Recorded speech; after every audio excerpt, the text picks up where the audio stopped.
आणि आता एक मोठी बातमी यवतमाळहून। आरणी केळापूरचं भाजप आमदार राजू तोडसाम यांनी सोशल मीडिया प्रमुखाला मारहाण केलेली आहे। व्हॉट्सअप ग्रुपवर एक पोस्ट व्हायरल झाल्याने हा सगळा प्रकार उघडकीस आलाय। रुपेश टाक असं या पदाधिकाऱ्याचं नाव आहे।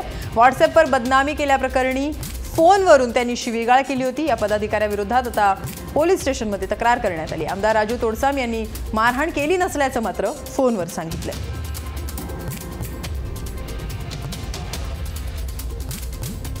आमदार माननीय राजू तोडसाम साहेब यांची सोशल मीडिया प्रमुख रुपेश टाक यांनी बदनामी केल्याप्रकरणी पोलीस स्टेशनला भाजपचेच पदाधिकारी निखिल ब्राह्मणकर यांनी तक्रार दाखल केली। त्यानुसार IPC कलम 504 नुसार गुन्हा दाखल केलेला आहे।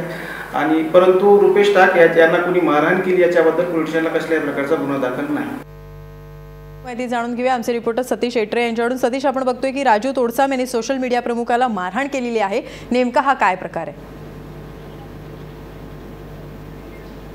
सतीश, माझा आवाज ऐकू येतोय? हॅलो। हां सतीश, बोला। सतीश, आपण बघतोय की राजू तोडसाम यांनी सोशल मीडिया प्रमुखाला मारहाण केलेली आहे। व्हॉट्सअप ग्रुपवर एक पोस्ट व्हायरल झाली आणि त्यातून आता सगळा प्रकार उघडकीस येतोय। हा नेमका काय प्रकार आहे?